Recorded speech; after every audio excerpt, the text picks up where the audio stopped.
So ఇది వచ్చేసి reception area అండి.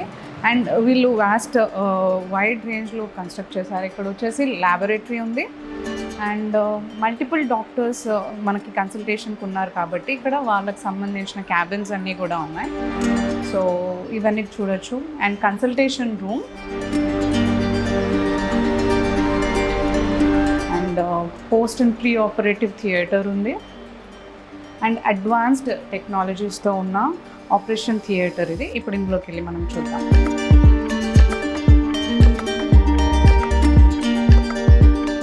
చూడండి, మనకి అడ్వాన్స్డ్ టెక్నాలజీస్ ఏవైతే ఉన్నాయో అవన్నీ కూడా యూజ్ చేసి ఈ ఆపరేషన్ థియేటర్ అనేది బిల్డ్ చేయడం జరిగింది.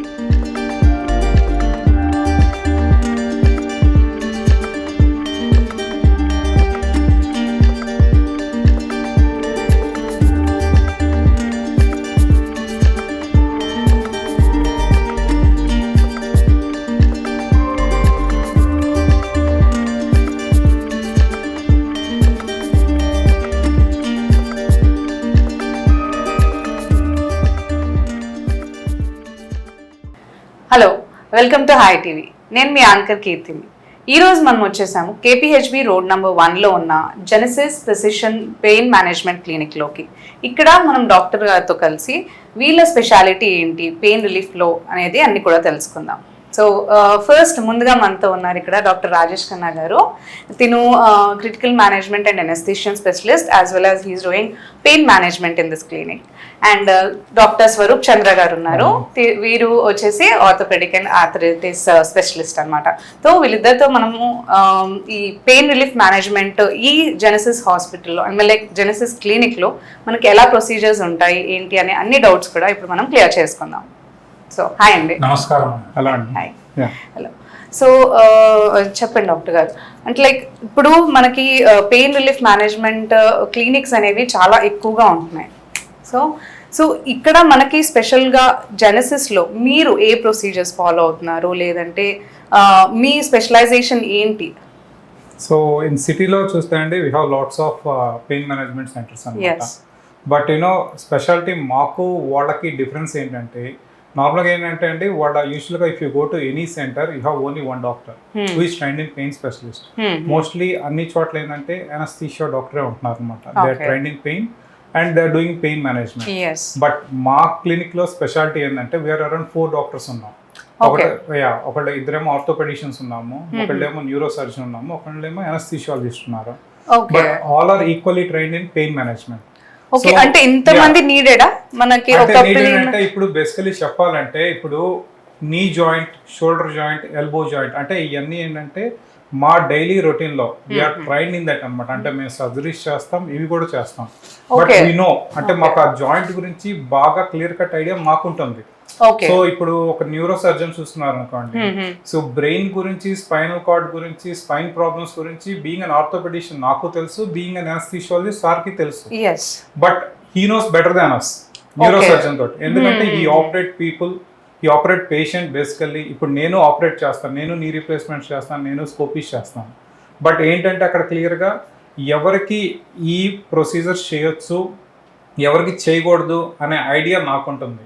So and we are very selective about patients అనమాట. అంటే ఏ స్టేజ్ ఆఫ్ వాళ్ళకి చేయొచ్చు, ఏ స్టేజ్ ఆఫ్ వాళ్ళకి చేయకూడదు అనేది. ఎందుకంటే జాయింట్ గురించి నాకు బాగా తెలుసు కాబట్టి. సో అదే సార్ అన్నారు, సార్ ఇప్పుడు ఈ ట్రైన్డ్ ఇన్ అనస్థీషియా అన్నారు, అనస్థీషియాలో ట్రైన్ అయి ఉన్నారు. And that to daily day to day అని ఆ ప్రొసీజర్స్ చేస్తూ ఉంటారు. బట్ స్పెసిఫిక్ ట్రీట్మెంట్స్ ఉంటాయి. ఇప్పుడు కీమోథెరపీ అని ఉంటుంది, అంటే క్యాన్సర్ పేషెంట్స్ పెయిన్ ఉంటాయి. సో ఆ పెయిన్ ఏంటంటే నాకు తెలుసు, బీయింగ్ పెయిన్ స్పెషలిస్ట్ గా నాకు తెలుసు. But he knows better than. So మా బ్రాంచ్ లో అడ్వాంటేజ్ ఏంటంటే ఇప్పుడు నీ జాయింట్ కానీ, షోల్డర్ జాయింట్ కానీ, లేదంటే ఎల్బో పెయిన్స్ కానీ, ఫుట్ అండ్ యాంకిల్ పెయిన్స్ కానీ, ఈ పెయిన్స్ వచ్చినప్పుడు ఏంటంటే నేను మళ్ళీ డాక్టర్ గోపీకృష్ణారెడ్డి అని ఇంకొతున్నారు, తను చూసుకుంటారు అనమాట. And any specific pain, tail bone pains ఉంటాయి, అండ్ కొన్ని విజరల్ పెయిన్స్ ఉంటాయి, కొన్ని వచ్చేసి ఈ క్యాన్సర్ రిలేటెడ్ పెయిన్స్ ఉంటాయి. అందులో ఏంటంటే సార్ చూసుకుంటారు ఆ పేషెంట్స్ ని.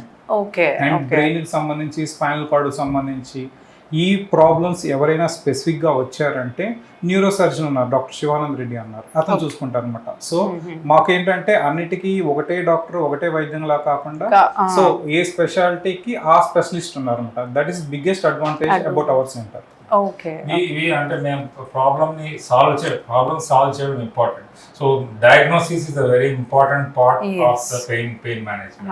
సో అది we discuss among if there is any ambiguity ఉందని if a patient is coming through so మేమంతా డిస్కస్ చేసుకొని అంటే ఈ ప్రాబ్లం ఇది ఉంది అంటే స్ట్రైట్ ఫార్వర్డ్ గా ఎప్పుడు ఉండదు.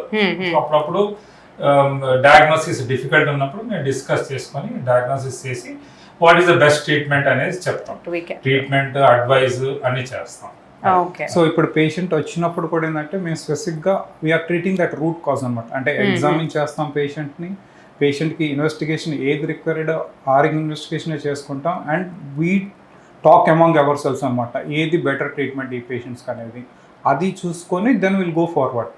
సో ఇదేంటంటే పేషెంట్కి ఏంటంటే ఈ మల్టిపుల్ డాక్టర్స్ ట్రీట్ చేయడం వల్ల ఏమవుతుందంటే ఎంటీ స్పేస్ అనేది లేకుండా ఉంటుంది అనమాట. సో ప్రాపర్ ట్రీట్మెంట్ అనేది పేషెంట్కి వెళ్తుంది, కరెక్ట్ డయాగ్నోస్ ఉంటుంది, కరెక్ట్ ట్రీట్మెంట్ ఉంటుంది. And investigation what all comes in like life style, food and all. Investigation mean ఇప్పుడు మా ఒక డయాగ్నోసిస్ చేసిన తర్వాత అంటే పేషెంట్ రాగానే నీ పెయిన్స్ అని వస్తారు, లేదంటే షోల్డర్ పెయిన్ అని వస్తారు. ఇలా వచ్చినప్పుడు ఏంటంటే పిన్ పాయింటెడ్ గా కొన్ని ఎగ్జామినేషన్ ఫైండింగ్స్ ఉంటాయి. అంటే ఎలా చేయాలి అన్ని మూమెంట్స్ టెస్ట్లు అన్ని చేసి ఫిజికల్ ఎగ్జామినేషన్ ఆ ఫిజికల్ ఎగ్జామినేషన్ చేసి పిన్ పాయింటెడ్ గా ఈ ప్రాబ్లం ఉందని రూల్ అవుట్ చేస్తాం అనమాట. But always you need to correlate with investigation. దానే ఇదనమాట. అంటే వీడు అల్ట్రాసౌండ్ చేస్తాం, లేదంటే రిక్వైర్ అయితే ఎక్స్రే తీస్తాం, రిక్వైర్మెంట్ అంటే ఎంఆర్ఐ స్కాన్ తీస్తాం. కొంతమందికి ఏంటంటే ఇవన్నీ అవసరం లేదు, వాళ్ళకి ఏంటంటే మల్టిపుల్ జాయింట్స్ తో ప్రెసెంట్ అవుతారు. వాళ్ళకి ఏంటంటే బ్లడ్ ఇన్వెస్టిగేషన్స్ చేస్తే will be knowing what problem ఏంటనేది. యూజువల్లీ ఇన్ఫ్లమేటరీ ఆర్థరైటిస్ ఉంటాయి అనమాట. ఇవి that comes into role like this. So వాళ్ళకి ఏంటంటే ఓన్లీ బ్లడ్ టెస్ట్ చేసి వీ ట్రీట్ అకార్డింగ్లీ. సో ఈ ప్రాబ్లం మనం ఎక్స్రే, ఎంఆర్ఐ, అల్ట్రాసౌండ్ ఏదో ఒకటి చేసుకొని మనం పేషెంట్కి ఆ ప్రాబ్లం ఏందో ఐడెంటిఫై చేసి దెన్ వీ ట్రీట్ అకార్డింగ్లీ అనమాట. అంటే మా డయాగ్నోసిస్ని we correlate with that investigation thing. So అలా కోరిలేట్ చేసుకొని వీ ట్రీట్ ద పేషెంట్. అంటే ఆ పేషెంట్కి ఇప్పుడు ఏమైనా ఇంటర్వెన్షన్ ప్రొసీజర్ అవసరం ఉందా లేదా, అంటే పెయిన్ మేనేజ్మెంట్ ప్రొసీజర్ అవసరం ఉందా లేదా, లేదంటే ఎక్సర్సైజెస్ సరిపోతుందా, లేదా మెడికేషన్ సరిపోతుందా. So we discuss among our self. ఆ డిస్కస్ చేసుకొని పేషెంట్కి ఇన్ కేస్ ఎక్సర్సైజ్ అవసరం అయితే అదే చెప్తాము, లేదంటే పెయిన్ మేనేజ్మెంట్ ప్రొసీజర్ అవసరం అయితే అది చెప్తాం అనమాట. That is how. అండ్ కొంతమందికి ఏంటంటే వచ్చిన వాళ్ళు సర్జరీ రిక్వైర్మెంట్ ఉంటుంది. సో అది కూడా మేము పేషెంట్ కి చెప్తాం అనమాట. పనికి రాదు, ఇది సర్జరీ చేసుకోవాలి ఈ స్టేజ్ ఆఫ్ డిసీజ్ కానీ చాలా క్లియర్ గా చెప్తాం. అండ్ మా దగ్గరకు వచ్చి చాలా మంది వస్తుంటారు స్టేజ్ 4 డిసీజ్, స్టేజ్ 4 నీ ఆర్థరైటిస్ అంటారు. అంటే దానికి మనం ఏం చేసినా కూడా పనికిరాదు అనమాట. So definitely patient require surgery. మా దగ్గరకు వచ్చి చేయండి అంటారు, but we don't do that. అనవసరంగా పేషెంట్ కి money waste, time waste, and వాళ్ళకు హోప్ కూడా ఉంటుంది ఏదో తగ్గిపోయిందని. ఆ హోప్ అన్ని వేస్ట్ అనమాట. చెప్తాం అనమాట, చేసుకుంటే నీ రీప్లేస్మెంట్ చేసుకోమా, లేదంటే ఇంట్లో ఉండి బెటర్ అని చెప్తాం. So other stages we tend to do. కొంతమంది స్టేజ్ 4 డిసీజ్ కూడా ఉంటారు, వాళ్ళు ఏంటంటే they are unfit for surgeries అనమాట. సో వచ్చేసి వాళ్ళకి ఏంటంటే మెడికల్ ప్రాబ్లమ్స్ ఉంటాయి అనమాట. అంటే హార్ట్ కు సంబంధించి కానీ, అంటే బెడ్ రిడన్ పేషెంట్స్ కానీ. అంటే రీసెంట్ గా ఒక పేషెంట్ చేసాం. ఆ పేషెంట్ ఏంటంటే he's got a stage 4 disease, నీ ఆర్థరైటిస్. కాకపోతే ఆ పేషెంట్ ప్రాబ్లం ఏంటంటే హీ సివిఏ పేషెంట్. అండ్ అంటే సిఏబి అంటే బైపాస్ సర్జరీ కూడా జరిగింది. ఓకే. అండ్ సిబిఏ అంటే బ్రెయిన్ స్ట్రోక్ వచ్చింది. అండ్ రీసెంట్లీ బైపాస్ సర్జరీ చేయించుకున్న పేషెంట్ కి హార్ట్ స్ట్రోక్ కూడా వచ్చింది అనమాట. సో ఇన్ని కాంప్లికేషన్స్ ఉన్నప్పుడు పేషెంట్ ఈస్ అన్ఫిట్ యూజువల్ గా. ఎందుకంటే చాలా మెంటల్ స్ట్రగుల్ ఉంటుంది సర్జరీ చేసేటప్పుడు. Patient unfit. అలాంటి పేషెంట్ కి పెయిన్ తగ్గించడానికి కొన్ని ప్రొసీజర్స్ ఉన్నాయి, అవి కూడా చేస్తాం అనమాట. ఓన్లీ మేము ఆ స్టేజ్ ఆఫ్ డిసీజ్ కి ఎలాంటి పేషెంట్స్ చేస్తామంటే అన్ఫిట్ ఫర్ సర్జరీ ఉంటారు కదా, వాళ్ళు చేస్తూ ఉంటాం. అంటే when it is like surgery required కానీ తనకి కానీ సర్జరీ చేయలేరు, అలాంటప్పుడు మరి ఇట్ విల్ వర్క్. అదే అంటే at least for time being he will be happy with pain అనమాట. పెయిన్ లేకుండా కొన్ని రోజులన్నా హ్యాపీగా ఉంటాడు. ఓకే. ఈ ప్రొసీజర్ హౌ లాంగ్ వరకు మీకు ఉంటుంది, లైక్ ఎప్పటి వరకు తగ్గించవచ్చు వాళ్ళలో? అంటే ప్రొసీజర్ అంటే చేసే ప్రొసీజర్ లేదు, పేషెంట్ కి వచ్చేసి he will see definite improvement from day 1 it's. ఆ పెయిన్ అనేది తగ్గింది అనేది మనకి డే 1 నుంచే చెప్తాడు. అండ్ ఆ తర్వాత అతను లిమిట్ చేసుకుంటే యాక్టివిటీస్ అన్ని చిన్న చిన్నగా ఎక్సర్సైజ్ చేసుకుంటే ఏమవుతుందంటే that will last very longer అనమాట. యూజువల్ గా అప్రాక్సిమేట్ గా ఎంత వరకు లాస్ట్ ఉంటుంది? యూజువల్లీ మేము వాడేది వచ్చేసి అంటే కూలీ అన్నమాట. మనం వాడే రేడియో ఫ్రీక్వెన్సీ వచ్చేసి అంటే మన లోకల్లో వచ్చేసి 2 టైప్స్ ఉన్నాయి. ఒకటేమో రెగ్యులర్ కన్వెన్షనల్ ఉంది, రెండోటి ఏంటంటే కూలీ ఉంది అనమాట. మనం వాడేది కూలీ. సో రెగ్యులర్ కన్వెన్షనల్ చేసేది అందరూ ఏంటంటే that last only for 6 months అని చెప్తారు. That was the text book guide lines అనమాట. బట్ మనం చేసే కూలీ ఏంటంటే it last more than 2 years. So at least ఉన్నన్ని రోజులు అన్నా సరే ఆ 2 years అన్నా సరే hill be at least better with pain కదా. అందుకని ఆ స్టేజ్ ఆఫ్ డిసీజ్ కి అన్ఫిట్ పీపుల్ కి అది చేస్తాం, లేదంటే అది చెయ్యం. ఓకే. సో ఇక్కడ జెనసిస్ లో what is the like treatments ఏమేమి ఇస్తున్నారు మీరు పెయిన్ రిలీఫ్ మేనేజ్మెంట్ లో? What are included? మా దగ్గర ఎపిడ్యూరల్ స్టెరాయిడ్ ఇంజెక్షన్స్ ఇస్తామండి. సర్వైకల్ తర్వాత కింద లంబార్ ఏరియాలో most frequently occurring places where patient will have back pain. Okay. So ఆ పేషెంట్కి ఎపిడ్యూరల్ స్టెరాయిడ్ సజెస్ట్ చేస్తాం. తర్వాత అదే ప్లేస్లో ఇఫ్ బాగా స్పైనల్ కెనాల్ అంటే నర్వ్ పోయే దారి బాగా నేరో ఉంది అనుకోండి, then we suggest this RFA అన్నట్టు, రేడియో ఫ్రీక్వెన్సీ అబ్లేషన్ అన్నట్టు. సో అది చేస్తాం. దాని తర్వాత ఇవి కాకుండా నీ పెయిన్స్, షోల్డర్ పెయిన్స్, తర్వాత ankle pains, elbow pains, even తర్వాత నెక్ పెయిన్, మైగ్రేన్ కి నెక్ పెయిన్, దాని తర్వాత ట్రైజమ్ న్యూరాలజియా పెయిన్, దాని తర్వాత ఈ ఫుట్ పెయిన్, దాని తర్వాత ఈ ఆర్మ్ పెయిన్ వస్తుంది ఇక్కడ కంప్రెషన్ వల్ల, క్యాన్సర్ కంప్రెషన్ వల్ల. సో దానికి స్టెల్లెడ్ గ్యాంగ్లియన్ బ్లాక్స్. దాని తర్వాత కొంతమందికి ప్యాంక్రియాటిస్, బాగా ఆల్కహాలిక్ ఉన్న వాళ్ళకి ప్యాంక్రియాటిస్ పెయిన్ ఉంటుంది. సో వాళ్ళకి సీలియాక్ ప్లెక్సస్ బ్లాక్. దాని తర్వాత కాకిడైని అంటే చాలాసేపు కూర్చుంటే ఆ టెయిల్ బోన్ కంప్రెషన్ అయినట్టుగా, సో ఆ పెయిన్ వాళ్ళకి కాకిడైనకి ఇంజెక్షన్స్. సో ఇలా ఏ పెయిన్ కి దానికి చేస్తూ ఉంటాం. సో ఈ స్టేజెస్ ఏంటంటే first always try conservative management అంటే ఫస్ట్ డయాగ్నోస్ చేసిన తర్వాత you start giving them pain killers తోటి తగ్గలేదు అంటే అప్పుడు పెయిన్ కిల్లర్స్ తో పాటు ఫిజియోథెరపీ చెప్తాం. సో దీంతో ఇవన్నిటితో తగ్గలేదు అంటే then you do procedural thing. Again procedural thing లో మనం పెయిన్ తగ్గించే ప్రొసీజర్స్ చేస్తాం. ఈ ఆర్ఎఫ్ఏ కానీ స్టెరాయిడ్ ఏం చేస్తారండి? ఆర్ఎఫ్ఏ ఏం చేస్తామంటే దానికి స్పెషలైజ్డ్ నీడిల్స్ ఉంటాయండి. ఆ specialised needle area wherever the lesion is there, wherever the మన లీజన్ ఉంటుంది, wherever the pain is there, we put that needle around that place. Okay. So 3 to 4 centimeters across that needle area the nerve will be freezed. Okay, burn అయిపోతుంది. So ఏమైతే ఆ pain అయితే ఆ nerves పోతే ఈ pain signals brain పోనప్పుడు మీకు ఆ pain relief అలా వస్తుంది అన్నమాట. సో అది 6 months to 2.5 years 3 years కూడా వస్తాయి. ఓకే. సో ఈ లోపు మళ్ళీ రీజనరేట్ అవుతుంది. సో ఆ పీరియడ్ వరకు పెయిన్ ఫ్రీ ఉంటారు. సో ఈ పెయిన్ ఫ్రీ పీరియడ్ మనం అడ్వాంటేజ్ గా తీసుకొని you change your lifestyle. Weight లా ఉంటే వెయిట్ రిడక్షన్ చేయడము, దాని తర్వాత సింపుల్ బ్రిస్క్ ఎక్సర్సైజ్ చేయడము, అలా చేస్తే whatever problem is there before అది తగ్గిపోయే అవకాశాలు ఉంటాయి. అది స్పైన్ కి అయితే. ఓకే. సో నార్మల్ గా ఈ రేడియో ఫ్రీక్వెన్సీ అబ్లేషన్ యాక్చువల్గా మనం చేసేది అంటే మామూలుగా మనకి ఏ పెయిన్ అయినా సరే, ఇప్పుడు జాయింట్ లో పెయిన్ ఉన్నా, లేదంటే ఫుట్లో పెయిన్ ఉన్నా, ఎక్కడున్నా మజిల్లో పెయిన్ ఉన్నదంటే ఆ పెయిన్ ఎలా డిటెక్ట్ అయ్యిందంటే that signal goes from that place to brain అనమాట. సో ఇప్పుడు మోకాళ్ళు లేకుంటే మోకాళ్ళ నుంచి స్పైనల్ కార్డ్ నుంచి బ్రెయిన్కి స్టిమ్యులస్ వెళ్ళింది. సో ఆ ప్లేస్లో పెయిన్ ఉంది అని చెప్పింది అనమాట. So what we do is ఆ పర్టికులర్ పాయింట్లో ఆ నర్వ్ ఏదైతే మనకి సపోజ్ నీ ఉంది అనుకోండి, లేదంటే స్పైన్ ఉంది, ఆ ఏరియా నుంచి బ్రెయిన్ కి సిగ్నల్ వెళ్తుందో we are gonna block that signal అనమాట. So we have separate special needles ఉంటాయి, రేడియో ఫ్రీక్వెన్సీ నీడిల్స్ అంటాం, అండ్ ప్రోబ్స్ ఉంటాయి. ఆ ప్రోబ్స్ తోటి ఏం చేస్తామంటే అరౌండ్ 60 degrees సెంటిగ్రేడ్ టెంపరేచర్ తోటి ఆ పర్టికులర్ నర్వ్ని ఏదైతే సిగ్నల్ తీసుకువెళ్తుందో బ్రెయిన్ కి ఆ పర్టికులర్ నర్వ్ని బ్లాక్ చేస్తాం. అంటే బ్లాక్ చేయడం అంటే 2 ప్రాసెస్ ఉంటాయి. ఒకటేమో థర్మల్ బ్లాకింగ్ ఉంటుంది, ఇంకోటి ఏంటంటే కూలీ బ్లాకింగ్ ఉంటుంది. థర్మల్ అని అంటే రెగ్యులర్ గా చేసేది. సో రెగ్యులర్ గా అంటే వీ హావ్ 2 మిషన్స్ RFA లో చెప్పాను ఇందాక. ఒకటేమో థర్మల్ బ్లాకింగ్, అదే కూలీ అనమాట. ఈ థర్మల్ ఏంటంటే వేడితోటి బర్న్ చేసింది. సో ఆ వేడితో బార్న్ చేయడం వల్ల ప్రాబ్లం ఏమవుతుందంటే ఆ నెర్వే కాకుండా చుట్టుపక్కల ఏరియా కూడా డ్యామేజ్ అయ్యే అవకాశం చాలా ఎక్కువ ఉంటుంది. సో ఇది మనం చేసే కూలీ బ్లాకింగ్ ఏంటంటే క్రయో అంటారు, అంటే కూల్ టెంపరేచర్ తోటి దాన్ని బ్లాక్ చేస్తాం. దానివల్ల ఏంటంటే సరౌండింగ్ ఏరియా అనేది డ్యామేజ్ అనేది చాలా తక్కువ ఉంటుంది. అండ్ ఈ డ్యామేజ్ ఎక్కువైపోతుంది ఏంటంటే బాడీలో ఇన్ఫ్లమేషన్ పెరిగింది అనమాట ఆ ఏరియా. దానివల్ల వాప్ వస్తుంది, రెడ్నెస్ వస్తుంది, ఇవన్నీ వస్తాయి.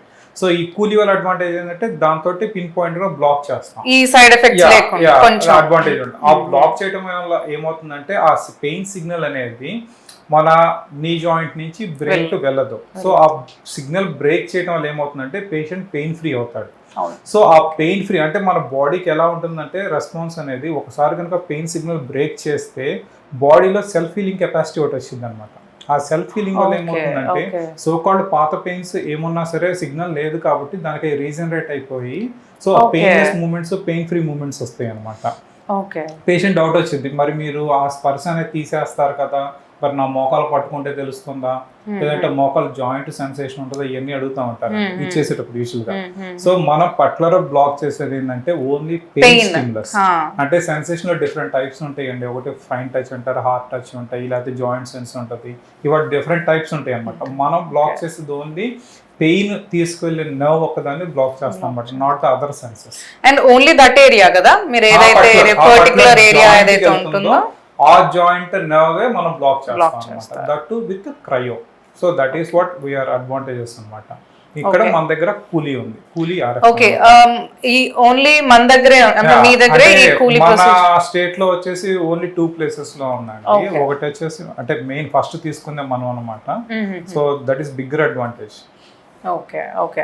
అదర్ దెన్ బయట కూడా ఉందలే కానీ అంటే లేవు, కానీ అందరూ ఏంటంటే ఇంకా తెలిసిందే కదా మార్కెటింగ్ చేసుకుంటున్నారు, హ్యావ్ కూలీ అని చెప్పి చేసుకుంటున్నారు. But they are doing conventional. Okay, the regular process. Regular one. Other than this ఇంకేం? సో వాట్ వీ డూ అంటే ఇంకా జాయింట్స్ లో ఉంటాయి and foot pain, ankle pains ఇవన్నీ ఉంటాయి అనమాట. వాటికి మనం స్టెమ్ సెల్స్ ఇస్తాము. We give growth factor concentrate and GFCs అంటాం. అది ఏంటి, అది అడ్వాన్స్డ్ అంటే PRP, earlier it was PRP అన్నమాట. సో పిఆర్పి ఏం చేస్తుందంటే మామూలుగా మనం బ్లడ్ డ్రా చేస్తాం పేషెంట్ దగ్గర నుంచి. బ్లడ్ డ్రా చేసి సెంట్రిఫికేషన్ చేస్తే 2 స్పిన్స్ ఉంటాయి అన్నమాట. ఓకే, అప్పుడు పిఆర్పి లో అయితే డైరెక్ట్ ఫిల్టరైజేషన్ కాకుండా తీసి ఇంజెక్ట్ చేసేసా. అంటే ఫిల్టరైజ్ అయ్యి మనకి 3 డిఫరెంట్ లేయర్స్ వస్తాయి. అందులో టాప్ లేయర్ వచ్చేసి PRP. So basically PRP is platelet rich plasma. ఈ పిఆర్పి మనం ఇంజెక్ట్ చేస్తే ఏమవుతాయి అంటే బ్లడ్ ఇన్ కేస్ జాయింట్ లో కానీ లేదా టెండినోపతీస్ అంటారు, అంటే టెన్నిస్ ఎల్బో ఉంటుంది, గోల్ఫర్స్ ఎల్బో ఉంటుంది, టెండోక్లియస్ పెయిన్స్ ఉంటాయి, లేదంటే రెట్రోకాల్కన్ బర్స్, అంటే ఈ ఏరియాలో ఇంజెక్ట్ చేసినప్పుడు ఏమవుతుందంటే ఆ సెల్స్ అన్ని బ్రేక్ అవుతాయి, ఆ ప్లేట్లెట్స్ రిచ్ సెల్స్ బ్రేక్ అవుతాయి. ఆ బ్రేక్ అయ్యి దట్ రిలీజెస్ గ్రోత్ ఫ్యాక్టర్స్ అనమాట. Vascular endothelial growth factor, platelet derived growth factor, different growth factors release చేస్తాయి. ఈ గ్రోత్ ఫ్యాక్టర్స్ ఏం చేస్తాయి అంటే ఆల్రెడీ ఏదైనా డ్యామేజ్ ఉన్న ఏరియాలో రీఫిల్ చేసేసి నార్మలైజ్ చేస్తాయి. ఓకే, అది అంటే ఏం damage in case ligament damage అంటే లిగ్మెంట్ కన్వర్ట్ అయ్యింది, కార్టిలేజ్ గా కన్వర్ట్ అయ్యింది. సో ఇలా ఆ పర్టికులర్ పాయింట్ ని అలా చేస్తాయి అన్నమాట. సో ఈ పిఆర్పి మనం ఇవ్వటం వల్ల ఏంటంటే ఆ గ్రోత్ ఫ్యాక్టర్స్ రిలీజ్ అవడానికి it's gonna take long time. కొన్నిసార్లు ఇందుట్లో ఏంటంటే అమౌంట్ ఆఫ్ ప్లేట్లెట్స్ తక్కువ ఉండొచ్చు అండ్ ఒక్కోసారి అంటే అదర్ సెల్స్ కూడా ఉండొచ్చు, డబ్ల్యూబీసీ ఉండొచ్చు, ఆర్బీసీ కూడా ఉండొచ్చు. సో ఇన్ కేస్ కనుక డబ్ల్యూబీసీ కనుక ఉంది అంటే మనం ఇచ్చిన దాంట్లో బై అన్ఫార్చునేట్లీ ఉందంటే పేషెంట్కి మాత్రం చాలా పెయిన్ వచ్చింది, అన్బేరబుల్ పెయిన్ ఉంటుంది. ఆ పెయిన్ వల్ల ఏంటంటే ఇన్ఫ్లమేషన్ స్టార్ట్ అయింది, చుట్టుపక్కల రెడ్నెస్ వచ్చింది, వాప్ వచ్చింది. పేషెంట్ రెండో సిట్టింగ్ రమ్మంటే కంపల్సరీ రాడు, ఎందుకంటే అన్బేరబుల్ పెయిన్ ఉంటుంది. But growth factor GFC advantage ఏంటంటే మనం అది బ్రేక్ అయ్యి జిఎఫ్సి ఇస్తాయి కదా పిఆర్పి, ఇదేంటంటే డైరెక్ట్ మనం జిఎఫ్సి ఇంజెక్ట్ చేసేస్తున్నారు. సో అలా ఇంజెక్ట్ చేయడం వల్ల ఏంటంటే ఏ సెల్స్ ప్రొసీజర్ తగ్గుతుంది, కాంప్లికేషన్స్ అనేవి కొంచెం తగ్గించుకోవచ్చు. బేసిక్ ఏంటంటే ఏ సెల్స్ ఉండనమాట, ఓన్లీ గ్రోత్ ఫ్యాక్టర్ కాన్సంట్రేట్ ఉంటుంది. డబ్ల్యూబీసీ ఉండదు, ఆర్బీసీ ఉండదు, పిఆర్పి అది ప్లేట్లెట్స్ ఉండవు, ఏమీ ఉండవు. ఓన్లీ ఆ గ్రోత్ ఫ్యాక్టర్ ఉండటం వల్ల ఏమవుతుందంటే ఆ పిన్ పాయింటెడ్ అదే ఇస్తాము. అది ఇవ్వటం వల్ల ఏంటంటే పేషెంట్ చాలా పెయిన్ ఫ్రీగా ఉంటారు. అండ్ అట్లీస్ట్ ఒక 2 to 3 డోసెస్ చేసుకుంటే మంచిది ఒక సిట్టింగ్ కంటే. సో జిఎఫ్సి ఇవ్వటం వల్ల అడ్వాంటేజ్ అంటే పేషెంట్ నాకు పెయిన్ లేదు సార్ వచ్చి మళ్ళీ చేయించుకుంటానని చెప్పి రెండో సిట్టింగ్ వస్తారు. పిఆర్పి కూడా సక్సెస్ ఉంది బట్ పెయిన్ ఉంటుంది మధ్యలో, ఈ పెయిన్ పేషెంట్ ఆ పెయిన్ భయపడి రారనమాట. బట్ జిఎఫ్సి ఏంటంటే పెయిన్ ఉండదు కాబట్టి వచ్చి మళ్ళీ రెండో సిట్టింగ్ కూడా చేయించుకొని వెళ్తూ ఉంటారు. ఓకే, దట్ ఈస్ వాట్ అంటే అది దట్స్ ఎ కంటిన్యూస్ ట్రీట్మెంట్ అన్నమాట, లేదంటే ఇర్రెగ్యులర్ ట్రీట్మెంట్ అయిపోతుంది. Okay, and sittings and all వాళ్ళ సివియారిటీని బట్టి మీరు సజెస్ట్ చేస్తారు. Usually 2 to 3 sittings is good enough అన్నమాట based on their severity. Okay, ఆ సిట్టింగ్స్ తర్వాతే ఈ టైం పీరియడ్ అనేది లైక్ 6 to 2 years వరకు టైం పీరియడ్ ఇంకా రానవసరం లేదా? సింగిల్ స్ట్రైట్ ఫార్వర్డ్ ప్రొసీజర్ అనమాట, ఒకసారి చేస్తాం RF. ఓకే, బట్ GFCs అనేవి ఏంటంటే it we take in case కనుక మైల్డ్ ఉంటే 2 అంటాము, మోడరేట్ ఉంటే మాత్రం 3 అంటాం. 3 సెట్టింగ్స్ అని చెప్తా ఉంటాం పేషెంట్స్ కి. అదే PRP లో మనకు ప్రాబ్లం అవుతుందంటే పేషెంట్ కి 3 సిట్టింగ్స్ చేసుకుంటే ఇంప్రూవ్మెంట్ ఉంటుంది, బట్ 1 సిట్టింగ్ కి బాగా పెయిన్ ఉండటం వల్ల ఏమవుతుందంటే రెండో సిట్టింగ్ కి రావట్లేదు. సో అది that's not a proper treatment అవుతుంది, ఇర్రెగ్యులర్ ట్రీట్మెంట్ అవుతుంది అండ్ ట్రీట్మెంట్ బ్రేక్ అవుతుంది. అదే GFC వల్ల అడ్వాంటేజ్ అంటే పేషెంట్ కంప్లీట్ ట్రీట్మెంట్ తీసుకుంటున్నాడు, రిలీఫ్ అండ్ సాటిస్ఫైయింగ్ రిజల్ట్స్ ఉంటాయి. Okay fine. సో అంటే ఈ పెయిన్స్ రిలేటెడ్ అన్నారు కదా, ఇప్పుడు క్యాన్సర్ పేషెంట్స్ కి ఒకలాగా పెయిన్స్ ఉంటాయి, కీమోథెరపీ అండ్ ఆల్, దాంతో డయాబెటీస్ ఉన్న వాళ్ళలో డిఫరెంట్ పెయిన్స్ ఉంటాయి. So how you treat them, how you differentiate and you go through the treatments and all? ఈ డయాబెటీస్ లో న్యూరోపతి అంటారండి. న్యూరోపతి అంటే ఇప్పుడు డయాబెటీస్ లాంగ్ పీరియడ్ ఉంటే వాళ్ళకు నర్వ్స్ అన్ని పనిచేయవు, సో ఆ సెన్సేషన్ అన్ని పోతాయి వాళ్ళకి. అండ్ సమ్ వాళ్ళకి ఇంకా కాలు గుంజినట్టు, షాక్ కొట్టినట్టు ఆ ఫీలింగ్ ఉంటుంది. సో అటువంటప్పుడు వాళ్ళకి పెయిన్ కిల్లర్స్ అవన్నీ యూజువల్ గా పనిచేయవు. సో వాళ్ళకి న్యూరో మాడ్యులేటర్ టాబ్లెట్స్ అని ఇవ్వాలి వాళ్ళకి. ఓకే ఓకే, సో ఈ ట్రీట్మెంట్స్ అన్ని సేఫ్ ఆ వాళ్ళకి? ఇది సేఫ్ అండి, డయాబెటీస్ మేబీ సేఫ్ అండి. Okay, rather than using pain killers అంటే ఈ న్యూరో మాడ్యులేటర్స్ వాడుకుంటే ఇంకా బెటర్ అడ్వాంటేజ్ ఉంటుంది. న్యూరో వాట్ ఇస్ దట్ అంటే బేసిక్ ఏంటంటే మన నరాలు వచ్చేసి డయాబెటీస్ వచ్చే కొద్ది ఏమవుతుందంటే కొన్ని అంటే లాంగ్ స్టాండింగ్ డయాబెటీస్, దీనివల్ల ఏమవుతుందంటే బ్లడ్ వెల్స్ అంటే బేసిక్ గా మన హార్ట్ నుంచి కాళ్ళకి బ్లడ్ వెళ్ళే పంప్స్ ఉంటాయి, పైప్స్ ఉంటాయి, ఆ పైప్స్ అన్ని సన్నబడిపోతాయి. మళ్ళీ నర్వ్స్ ఉంటాయి, అంటే సెన్సేషన్ క్రియేట్ చేసే నర్వ్స్ ఉంటాయి, ఆ నర్వ్స్ సన్నబడిపోతాయి. ఈ సన్నబడిపోవటం వల్ల ఏంటంటే ఫుట్ లో అనేది అన్బేరబుల్ పెయిన్స్ వస్తాయి, అంటే బ్లడ్ సప్లై సరిగ్గా పెయిన్స్ వస్తూ ఉంటాయి. మనం ఎన్ని టాబ్లెట్స్ ఇచ్చినా ఎలా ఇచ్చినా ఏమవుతుందంటే పంపింగ్ సప్లై సరిగ్గా లేదు, ఇంక మనం ఇచ్చిన మెడిసిన్ అక్కడ దాకా ఎలా రీచ్ అవుతుంది. సో న్యూరో మాడ్యులేటర్స్ అంటే ఏంటంటే దే ట్రై టు డైలైట్ అనమాట, అంటే ఏదైతే సన్నబడిపోయిందో లావ్ చేయడానికి ట్రై చేస్తాం అనమాట. దానివల్ల ఏంటంటే మెడిసిన్ వెళ్తుంది and they will be feeling that sensation అనమాట. అండ్ దట్టు వాడికి ఇంకోటి ఏంటంటే స్పర్శ ఉండదు కాబట్టి చెప్పులు వేసుకోకుండా నడుస్తూ ఉంటారు. సపోజ్ ఏమైనా దెబ్బ తగిలినా సరే the healing will gonna take long time, ఎందుకంటే బ్లడ్ సప్లై సరిగా ఉండదు కాబట్టి. వీళ్ళు ఏంటంటే లైఫ్ స్టైల్ మోడిఫై చేసుకోమంటాం, షుగర్ కంట్రోల్ చేసుకోమంటాం, ఈ చేస్తూ ఉంటాం అనమాట. అన్ఫార్చునేట్లీ ఏంటంటే this doesn't have any treatment అండి. బేసిక్ గా మన లైఫ్ స్టైల్ మోడిఫై చేసుకోవటం, షుగర్ లెవెల్స్ చెక్ చేసుకోవటం, మరీ అన్బేరబుల్ పెయిన్స్ ఉంటున్నాయి అంటే పేషెంట్ కి ఆ పర్టికులర్ నర్వ్ బ్లాక్ చేస్తాం అనమాట. ఓకే, అది సేఫ్ ఏనా మరి? సేఫ్ అంటే ఆల్ ప్రాసెస్ ఆర్ సేఫ్ అండి, నో కాంప్లికేషన్స్ నథింగ్ అనమాట. కాకపోతే ఏంటంటే ఇప్పుడు ఫుడ్ పెయిన్ అని భరించలేక ఉంటారు. సో అక్కడ 2 నర్వ్స్ ఉంటాయి అనమాట, మీడియం లాటరల్ ప్లాంటర్ నర్వ్స్ ఉంటాయి. ఆ నర్వ్స్ ని పిన్ పాయింట్ గా బ్లాక్ చేస్తాం అనమాట. ఆ బ్లాక్ చేయడం వల్ల ఏంటంటే పేషెంట్ కి ఆ పెయిన్ రిలీఫ్ ఉంటుంది. సో ఆ తర్వాత ఏంటంటే ఫుడ్ మోడిఫికేషన్ ఒకటి, షుగర్ కంట్రోలింగ్ ఒకటి చేసుకోమంటే అట్లీస్ట్ మనకి కొంచెం we can buy some time అనమాట ఆ షుగర్ కంట్రోల్ అవడానికి. టైం బీయింగ్ కి మీరు చేస్తూ వస్తుంటారు, కంప్లీట్ గా ట్రీట్మెంట్ అయితే ఉండదు. సో అదే చెప్పాను కదా, unfortunately doesn't have any treatment అన్నమాట, complete treatment. So for time being pain తగ్గిద్ది, అతను షుగర్ కంట్రోల్ చేసుకుంటే ఫర్ ఇన్ డ్యూ కోర్స్ లో ఏంటంటే ఆ పెయిన్స్ రాకుండా ఉంటాయి అన్నమాట, ఎక్కువ అంటే ఇంత సివియారిటీ రాకుండా ఉంటుంది. ఓకే, వీళ్ళకి ఇప్పుడు డయాబెటీస్ ఉన్న వాళ్ళకి సర్జరీస్ కూడా సజెస్ట్ చేస్తారు if this doesn't work? Unfortunately దాని సర్జరీ కూడా ఏం లేదండి. ఓ ఓకే, ఏదైనా కానీ neuropathy okay, other then that ఇంకేమైనా వాళ్ళకి డయాబెటీస్ ఉన్న వాళ్ళకి ఫ్రోజన్ షోల్డర్స్ వస్తూ ఉంటాయి. అంటే ఫ్రోజన్ షోల్డర్ అంటే ఏమవుతుందంటే జాయింట్ అంతా స్టిఫ్ అయిపోతుంది అనమాట. మన షోల్డర్ లో క్యాప్సుల్ అని ఒకటి ఉంటుంది. సో మన జాయింట్ చుట్టూరు తెల్లటి పొర ఉంటుంది, దాన్ని క్యాప్సుల్ అంటాం అనమాట. సో బేసిక్ గా మన బాడీలో షుగర్స్ ఎక్కువ అవటం వల్ల ఏమవుతుందంటే ఈ క్యాప్సుల్ మీద షుగర్ వచ్చి డిపాజిట్ అయ్యింది, అలా పెరిగిపోద్ది అనమాట. ఆ పెరిగిపోవటం వల్ల ఏంటంటే ఇన్ఫ్లమేషన్ కాజ్ అయ్యి ఆ షుగర్ తీసేయడానికి ట్రై చేసింది. Basically that's unwanted product. ఆ ట్రై చేయటం ఏంటంటే ఆ ప్రాసెస్ లో ఆ క్యాప్సుల్ డ్యామేజ్ అయ్యి టైట్ అయిపోయింది. ఆ టైట్నెస్ వల్ల వచ్చే ప్రాబ్లమ్ ఫ్రోజన్ షోల్డర్. సో మనం ఏం చేస్తాం అంటే ఆ ఫ్రోజన్ షోల్డర్ ని హైడ్రో డైలటేషన్ థెరపీ తోటి డైలైట్ చేస్తాం, లేదంటే చిన్నగా మ్యానిపులేట్ చేస్తాం, లేదంటే RF తోటి అది కూడా బ్లాక్ చేయొచ్చు అనమాట, ఏ కాజింగ్ నర్వ్ పెయిన్స్ ఉంటాయి అంటే. అంటే ఈ ఫ్రోజన్ షోల్డర్ పేషెంట్ కి 2 ప్రాబ్లమ్స్ ఉంటాయి. ఒకటి వచ్చేసి అన్బియరబుల్ పెయిన్ ఉంటుంది, ఇంకోటి వచ్చేసి మూమెంట్ రెస్ట్రిక్షన్ ఉంటుంది. అంటే చెయ్యి మన పేషెంట్ క్లాసిక్ గా చెప్తాడు, ఇలా లేపలా అంతలేకంటే చెయ్యి, ఇంకా చెయ్యి లేపాలంటే ముందుకు బెండ్ చేసో లేదంటే ఇటు పక్క అంటే మోడిఫై చేసుకొని పైకి లేపుతారు, కానీ ఫుల్ మూమెంట్ ఉండదు. సో మనం ఈ రెండింటిని ట్రీట్ చేయాలి. ఒకటేం పెయిన్ ట్రీట్ చేయాలి, అంటే పెయిన్ బ్లాకింగ్ చేస్తాం అన్నమాట ఆర్ఎఫ్ తోటి. రెండోది ఏంటంటే క్యాప్సూల్ ఏదైతే టైట్ అయిపోయిందో విల్ రిలీజ్ ద టైట్నెస్. అది ఎలా అంటే హైడ్రో డైలటేషన్ అంటాం అనమాట. అంటే cold saline pin pointed గా మనకు ఎక్స్రే మిషన్ ఒకటి ఉంది ఆపరేట్ చేసేటప్పుడు, సిఎం మిషన్ అంటాం. అందులో చూసుకొని దాన్ని ఇంజెక్ట్ చేస్తాం అన్నమాట. సో దట్ ఇలా టైట్నెస్ ఉన్నది వాపుగా వచ్చింది, అంటే నార్మల్సీకి వచ్చింది అనమాట. సో దానివల్ల మూమెంట్ పెరిగిద్ది. అండ్ ఆర్ఎఫ్ చేయడం వల్ల ఏంటంటే పేషెంట్ కి పెయిన్ తగ్గింది. ఓకే, ఆ డిపాజిటేషన్ అనేది కూడా పోతుందా మరి? టైట్నెస్ వస్తాయి, బాడీ ఆటోమేటిక్ చేసేసుకునేది. But what we need to treat అంటే పెయిన్ ట్రీట్ చేయాలి, టైట్ అయిందో ఆ టైట్నెస్ కూడా ఎక్స్పాండ్ చేయాలి. సో ఆ పెయిన్ అనేది ఆర్ఎఫ్ తో ట్రీట్ చేస్తున్నాము. ఎక్స్పాన్షన్ అనేది మిషన్ లో పిన్ పాయింట్ చూసుకొని సెలైన్ ఇంజెక్ట్ చేస్తాం, కోల్డ్ సెలైన్. అలా ఇంజెక్ట్ చేయడం వల్ల ఏంటంటే ఏదైతే టైట్నెస్ ఉందో రిలీజ్ అయ్యింది అనమాట. So we are treating both the things. So sugar ఉన్న వాళ్ళకంటే ఒక్కో ఏరియాలో ఒక్కో ప్రాబ్లం వచ్చింది.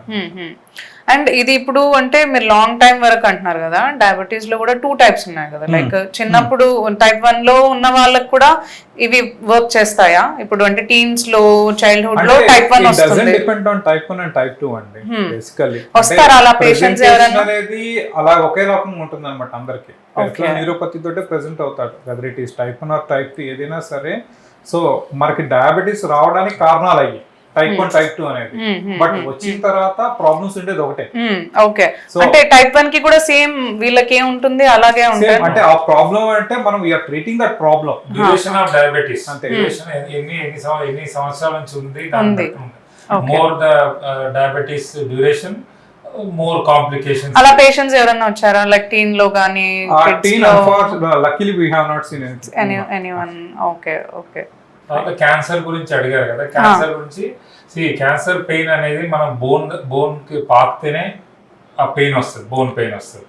ఓకే, అప్పుడప్పుడు ప్యాంక్రియాటిక్ క్యాన్సర్ అక్కడ కడుపు పెయిన్ వస్తుంది. సో దానికి పెయిన్ రిలీఫ్ అనేది సీలియాక్ ప్లెక్సస్ బ్లాక్ అది ఇస్తాం. సీలియాక్ ప్లెక్సస్ బ్లాక్ అని ఇస్తాం. అది సియామ్ గైడెడ్ కానీ, అల్ట్రాసౌండ్ గైడెడ్ కానీ, సిటీ గైడెడ్ కానీ, దాని ఏదైతే ఆ సీలియాక్ ప్లెక్సస్ ఉందో అక్కడ డ్రగ్ డిపాజిట్ చేస్తే మీకు పెయిన్ రిలీఫ్ వస్తుంది.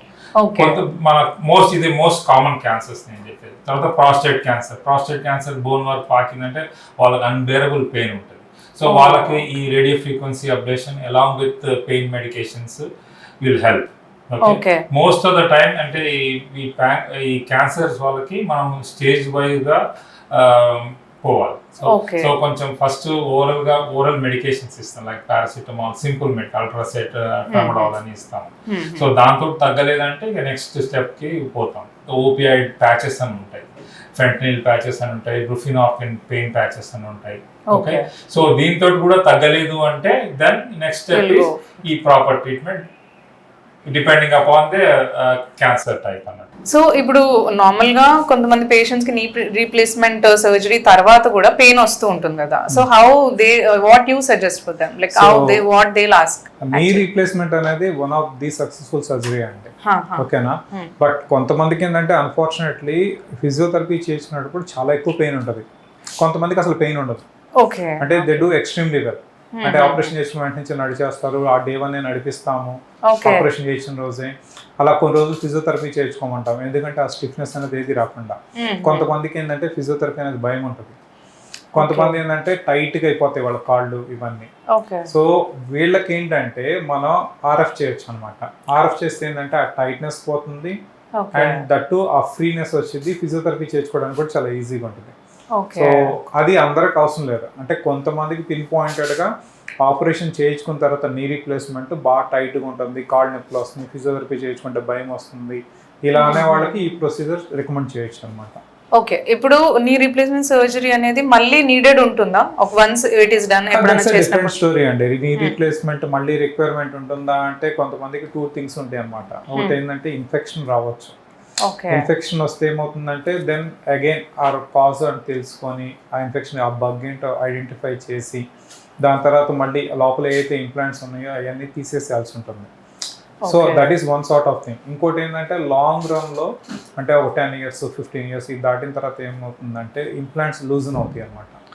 ఆ పేషెంట్స్కి పెయిన్ వస్తూ ఉంటుంది. అలాంటి వాళ్ళకి కూడా రివిజన్ పడే అవకాశం ఉంటుంది. బట్ దిస్ నోవే రిలేటెడ్ విత్ మళ్ళీ ఇది మళ్ళీ దాని ఆల్రెడీ సర్జరీ చేసిన వాళ్ళకి మళ్ళీ పెయిన్ మేనేజ్మెంట్ చేస్తారా, లేదంటే మళ్ళీ అదే చేయాలి? పెయిన్ మేనేజ్మెంట్ అంటే వాళ్ళకి రూట్ కాజ్ ఏంటి, ఆ ఇంప్లాంట్ లూజ్ గా ఉంది లోపలిది.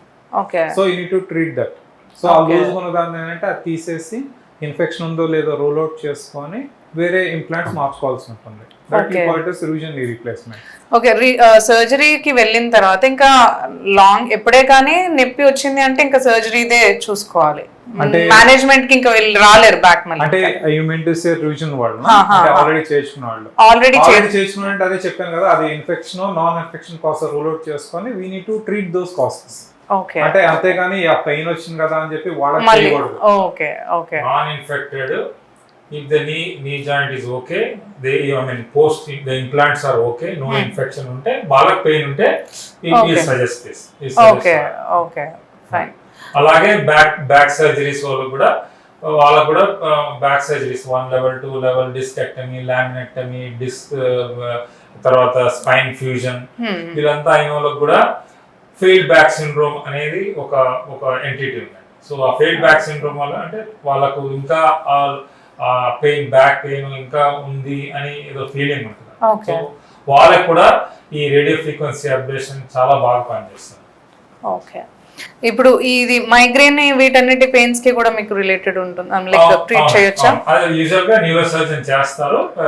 సో న్యూరో సర్జన్ మా దగ్గర ఉన్నారు శివానంద్ రెడ్డి గారు, వాళ్ళు పని చేస్తారు. సో వాటి హీ డస్ అంటే బోటాక్స్ ఇంజెక్షన్స్ ఇస్తారు అనమాట పిన్ పాయింటెడ్ గా నర్వ్స్ కి, మైగ్రేన్ కాజింగ్ ఏరియాస్ కి. సో అది న్యూరో సర్జన్ చూసుకుంటా ఉంటారు. But that is his role అనమాట అక్కడ. That is also like temporary or else అంటే బేసిక్గా ఇందాక చెప్పాను కదండి, ఒకసారి కనుక మనం పెయిన్ అనేది స్టాప్ చేసామంటే సిగ్నల్స్ అనేది పాస్ అయ్యేది బ్రెయిన్ కి రీజనరేషన్ కెపాసిటీ వస్తుంది అనమాట బాడీకి, దానివల్ల ఆటోమేటిక్ హీల్ అయిపోతాయి. So we need to break that cycle. So sports injuries ఉంటాయి కదా, ఇప్పుడు స్పోర్ట్స్ పర్సన్ ఏమైనా ప్లే చేసినప్పుడు కానీ అవి కూడా వాళ్ళు కూడా ట్రీట్ చేసుకోవచ్చు అండి. మామూలుగా ఏంటంటే స్పోర్ట్స్ ఇంజరీలో యూజువల్గా మనం చూసేది ఏంటంటే యాంకిల్ స్ప్రెయిన్స్ ఎక్కువ చూస్తూ ఉంటాం. పేషెంట్ వరకు ట్విస్ట్ యాంకిల్ ట్విస్ట్ అవడం వల్లే స్వెల్లింగ్ వచ్చేసి పెయిన్ వచ్చింది. ఇనిషియల్లో he doesn't require any treatment అండి, మామూలుగా రెస్ట్ ఇచ్చేసి అండ్ ఐస్ ప్యాక్స్ పెట్టుకొని టాబ్లెట్స్ వాడుకుంటే పెయిన్ తగ్గింది. స్టిల్ అతను పెయిన్ వస్తుందంటే ఆ ఏరియాలో ఇక ఇంజెక్ట్ జిఎఫ్సిస్ అనమాట, గ్రోత్ ఫ్యాక్టర్ కాన్సన్ట్రేట్. అది ఇంజెక్ట్ చేయడం వల్ల ఏమవుతుందంటే అతనికి ఆ లిగ్మెంట్ ఏదైతే డ్యామేజ్ అయ్యిందో, అంటే ఓన్లీ పార్షల్ స్ప్రెయిన్స్కి అయితే నాట్ కంప్లీట్ వన్, అంటే లిగమెంట్స్ ఉంటాయి కదా అందులో ఫ్యూ ఫైబర్స్ తెగితేనే కట్ అయితేనే ఇది పనిచేస్తుంది. అదే కంప్లీట్ గా తెగితే ఏంటంటే you need to replace that, surgery చేసి చేయాల్సి ఉంటుంది. బట్ పార్షల్ స్ప్రెయిన్స్ ఏవైతే ఉంటాయో వాటిని ఇనిషియల్ గా కన్సర్వేటివ్ అంటే ఏం చేయకుండా ఐస్ ప్యాక్స్ పెయిన్ కిల్లర్స్ తోటి తగ్గిపోతుంది అనమాట. కొంతమంది తగ్గకుండా ఉంటారు, అలాంటి వాళ్ళకి ఏంటంటే this will help out. And ఇంకోటి టెన్నిస్ ఎల్బో చూస్తూ ఉంటాం యూజువల్గా, క్రికెట్ ఆడేవాడే వాళ్ళకి లేదంటే టెన్నిస్ ఆడే వాళ్ళకి యూజువల్గా అంటే ఈ చెయ్యి దగ్గర పెయిన్ ఎక్కువ చెప్తూ ఉంటారు, వాళ్ళకి వీ కెన్ ట్రై జిఎఫ్సిస్ అనమాట. ఈ గ్రోత్ ఫ్యాక్టర్ కాన్సన్ట్రేట్ ఇవ్వడం వల్ల ఏంటంటే ఆ పెయిన్ రిలీఫ్ ఉంటుంది. కొంతమంది హీల్ పెయిన్ కూడా చెప్తూ ఉంటారు స్పోర్ట్స్ ఆడేవాళ్ళు, వాళ్ళకి కూడా we tend to give this. ఈ ట్రీట్మెంట్స్ అంటే జిఎఫ్సి కావచ్చు, ఆర్ఎఫ్ కావచ్చు, ఇవి ఇర్రెస్పెక్టివ్ ఏజ్ మీరు అంటే ఇవ్వచ్చా, లైక్ ఎంతవరకే చేయాలి అనే మన లిమిటేషన్స్ లైక్ దట్ అండి. ఇప్పుడు నీ పెయిన్స్ ఉన్నాయి అనుకోనా, యూజువల్ గా అరిగిపోయిన మోకాళ్ళు మనం చూసేది ఏంటంటే 45-50 అబౌట్, సో వాళ్ళకి ఆర్ఎఫ్ చేయొచ్చు మనం. అండ్ ఇంకోటి ఏంటంటే బ్యాక్ పెయిన్స్ చూస్తూ ఉంటాం. బ్యాక్ పెయిన్ అనేది యంగ్ పీపుల్ లో మోస్ట్ కామన్ అంటే డిస్క్ ప్రాబ్లం ఉంటుంది. అదే ఓల్డ్ పీపుల్ ఏంటంటే ఫేసెట్ ఆర్థరైటిస్ అంటారు, అంటే అక్కడ జాయింట్ ఉంటుంది, ఆ జాయింట్ అరిగిపోవటం వల్ల ఏమవుతుందంటే నరం ఏదైతే బయటకు వచ్చిందో స్పైనల్ కార్డ్ నుంచి కాళ్ళకి చేతులకు వెళ్ళే నరం ఏదైతే ఉంటుందో అది ఒక టైట్ స్పేస్ లో నుంచి వచ్చింది అనమాట. సో వాళ్ళకి ఏంటంటే ఫేసెట్ బ్లాక్ ఇస్తాం. సో డిపెండ్స్ అపాన్ డిసీజ్ అలా ఇస్తూ ఉంటాం అనమాట. అంటే ఇది యంగ్ పేషెంట్స్కే చేయొచ్చా, ఓల్డ్ పేషెంట్స్కే చేయొచ్చా అనేది అంటూ ఉండదు, ఏముండదు. ఓకే, అంటే యూజువల్గా ఇప్పుడు లైక్ 40+ మీరు అన్నారు కదా, వాళ్ళకి వచ్చేది మోస్ట్లీ ఫ్లూయిడ్స్ ఇవన్నీ తగ్గిపోవడం వల్లే కదా, సో అరిగిపోవడం వల్లే వస్తుంది. సో వాళ్ళకి ఇది సజెస్ట్ చేయొచ్చా పిఆర్పి ఆర్ ఆర్ఎఫ్? అంటే ఇందాక కూడా చెప్పినట్టు based on stage of disease, అంటే ఫస్ట్ సెకండ్ థర్డ్ స్టేజ్ కి యూ కెన్ ట్రై దిస్. అంటే ఇన్ కేస్ వాళ్ళు టాబ్లెట్స్ వాడుకొని ఎక్సర్సైజ్ చేసుకొని తగ్గట్లేదంటే then you can try this అనమాట. Initially you'll suggest this. ఎవరు వచ్చినా సరే first we don't support this one అనమాట. ఆర్ఎఫ్ కానీ జిఎఫ్సిస్ కానీ ఇవన్నీ సపోర్ట్ చేయం పేషెంట్. ఓకే. ఇనిషియల్గా ఎవరు వచ్చినా సరే ముందు వాడుకొని టాబ్లెట్స్ వాడుకొని అండ్ ఎక్సర్సైజ్ చేసుకోమని చెప్తాం. Okay. And 45 is very young for knee replacement చెప్పాలంటే. ఓకే. 40, 45, 50 అనే వెరీ యంగ్ అనమాట. మామూలుగా రీప్లేస్మెంట్ వచ్చేసి 50 అబోవ్ వాళ్ళలో చేయటం అనేది ఐడియల్. ఓకే. సో వీళ్ళు ఏంటంటే at least they can buy some time అనమాట. ఈ 45 అన్నోడికి కొంచెం నొప్పి తగ్గినా సరే అట్లీస్ట్ మనం 2 to 5 years ఇచ్చామంటే అట్లీస్ట్ వాళ్ళకి 5 years టైం ఉంటుంది సర్జరీకి వెళ్ళే ముందు.